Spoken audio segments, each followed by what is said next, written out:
Et un petit mot sur le tennis français, effectivement, donc avec les retraites de Tsonga et Simon. Gasquet et Monfils, eux, ils s'accrochent toujours, hein, ils sont toujours là, mais le numéro 1 français, c'est pas eux, c'est Arthur Hinderknecht, donc 44e mondial cette année. Et donc c'est la première fois depuis 78 qu'aucun Français n'est présent en fin d'année dans le top 40. Donc voilà, là aussi, c'est une page qui se tourne peu à peu. On en a parlé à un moment avec Paul-Henri Mathieu, Arnaud, voilà, il y a quelques semaines. Une génération est en train de se mettre en place et le maître mot, bah, c'est patience, hein. Ouais, ouais, ouais, c'est patience, ouais. Après, ils sont aux portes, oui, alors ils Olivier sont Patience?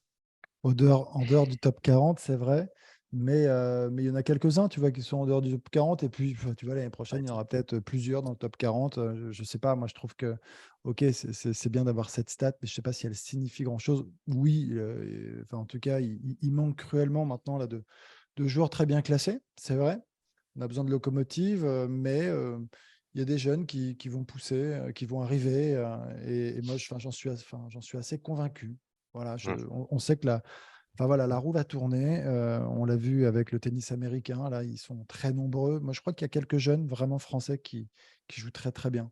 mmh, Je pense à De Bru, enfin, mais il y en a d'autres. Il y a Quenin, il y en a vraiment Arthur Fils. Il y a vraiment des jeunes qui jouent très bien. Alors après, attention, voilà, mettons pas la charrue avant les bœufs. Chaque chose en son temps. On sait très bien que ça peut prendre du temps, plus de temps pour certains que pour d'autres. Mais il n'y a pas de conclusion à tirer. mmh. C'est si la roue tourne, la charrue, va tourner aussi avec avant les bœufs, même avant les bœufs. Non, je plaisante, mais alors ce qu'il fallait s'attendre, c'est que cette génération du des mousquetaires, comme on les a appelés, s'arrête. Donc elle est en train de s'arrêter, Ouais. comme l'a souligné Laurent, déjà la moitié qui ont arrêté. Gaël Monfils a peu joué cette année en raison de blessures.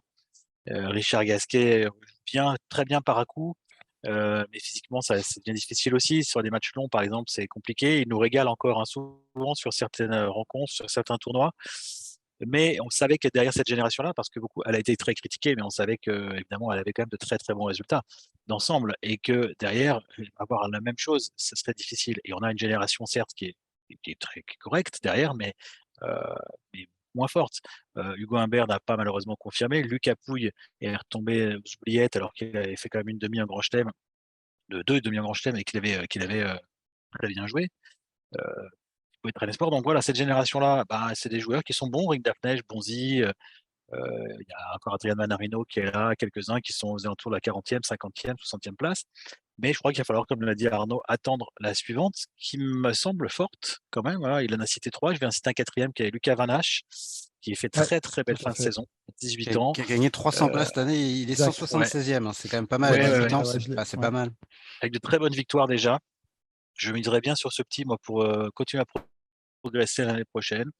Donc voilà, attendons, il y a une génération intermédiaire qui est un peu moins forte et on espère que la suivante sera aussi forte. Aussi forte, ce sera dur, mais voilà, on va fêter en 2023 les 40 ans de la victoire de Yannick Noah et donc du dernier titre masculin en Grand Chelem. C'est vrai que le temps est long, mais en même temps, on n'a pas l'habitude d'en gagner beaucoup. Donc déjà avoir une très belle génération, ce serait beau en espérant qu'ils pourront aller le plus haut possible.